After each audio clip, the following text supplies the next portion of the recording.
So first of all, ask the school, how can we help? What is it that we could do to help you and support you?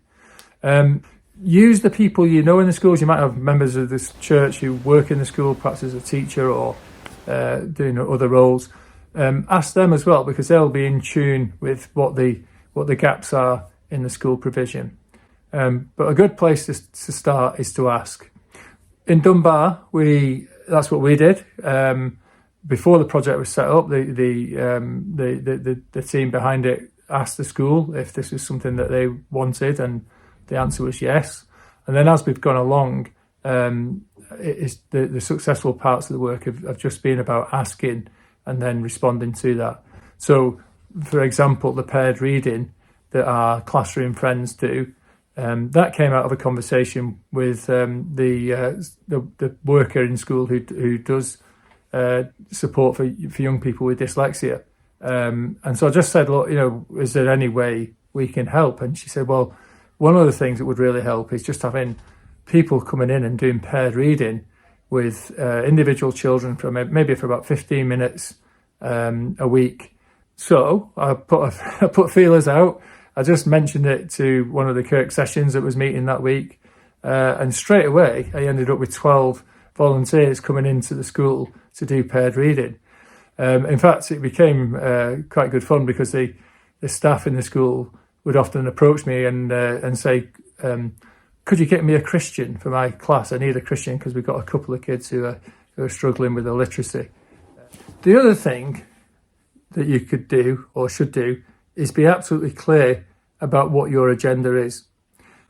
Schools, rightly or wrongly, I think probably rightly, are quite suspicious of faith organisations coming in particular Christian organisations.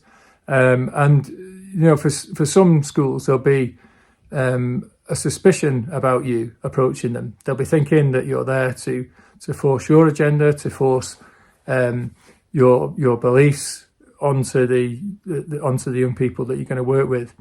Well, if that is your agenda, then you need to say that. But in my view, if you're going to go into schools and offer pastoral support, then it isn't about going into schools to talk about your faith and to respond to that agenda. It is about serving the school, and it's serving people, and it's caring for people and showing compassion in a Christ-like way. So be absolutely upfront about what your agenda is. But what I can say is that our volunteers, by doing the volunteering, by doing these things, that's an expression of their worship to God. And so when a person's reading with a child who struggles with literacy, they're doing that because they want the best for that child.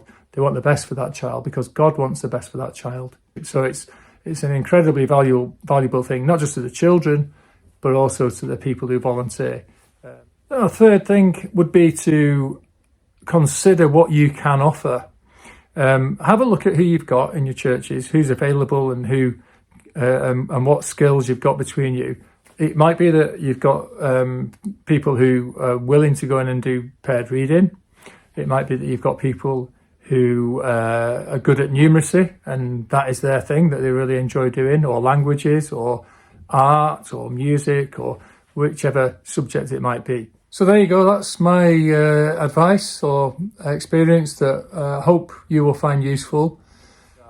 So please, be encouraged to try and to approach schools and see if you can build that relationship with them, because I believe you've got so much to offer them in the community of your church.